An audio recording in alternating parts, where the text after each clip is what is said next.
एक बार गौतम बुद्ध वैशाली नगरी में धर्म प्रचार के लिए जा रहे थे। जब वे नगरी के बीचों बीच से गुजर रहे थे तो उन्होंने देखा कि कुछ सैनिक तेजी से भागती हुई एक लड़की का पीछा कर रहे हैं। वह डरी हुई लड़की एक कुएं के पास जाकर खड़ी हो गई। वह हाँफ रही थी और प्यासी भी थी। बुद्ध ने उस बालिका को अपने पास बुलाया और कहा कि वह उनके लिए कुएं से पानी निकाले, स्वयं भी पिए और उन्हें भी पिलाए। इतनी देर में सैनिक भी वहां पहुंच गए। बुद्ध ने उन सैनिकों को हाथ के संकेत से रुकने को कहा। उनकी बात पर वह कन्या कुछ झेपती हुई बोली, महाराज, मैं एक अछूत कन्या हूं। मेरे कुएं से पानी निकालने पर जल दूषित हो जाएगा। बुद्ध ने उससे फिर कहा, पुत्री, बहुत जोर की प्यास लगी है, पहले तुम पानी पिलाओ। इतने में वैशाली के राजा भी वहां आ पहुंचे। उन्होंने बुद्ध को नमन किया और सोने के बर्तन में केवड़े और गुलाब का सुगंधित पानी पीने के लिए पेश किया, लेकिन बुद्ध ने उसे लेने से इनकार कर दिया। बुद्ध ने एक बार फिर बालिका से अपनी बात दोहराई।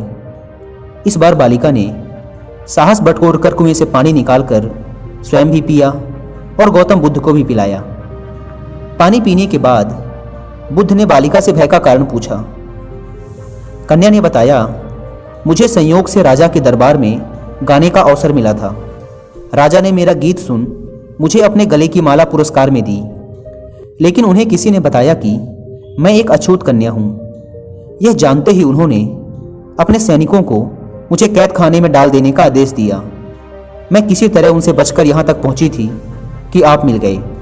इस पर बुद्ध ने कहा, सुनो राजन, मैं चाहता हूं कि आप मेरी इस बात को हमेशा याद रखें कि किसी भी इंसान की पहचान उसके धर्म या जाति से नहीं, बल्कि उसके गुणों और कर्मों से होती है।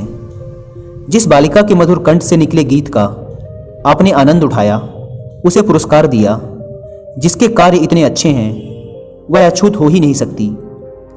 यहां पर नीची सोच और छोटे कार्य करके अछूत होने का परिचय तो आपने दिया है। इसलिए मेरी नज़रों में यह कन्या नहीं, बल्कि आप अछूत हैं। वैशाली नरेश बुद्ध के सामने शर्मिंदा होने के अलावा और कर भी क्या सकते थे। उन्होंने बुद्ध से क्षमा मांगी और वहां से चले गए। तो दोस्तों, इस कहानी की शिक्षा यही है कि कोई भी इंसान अपने कार्यों और विचारों से बड़ा बनता है, अपने धर्म या जाति से नहीं।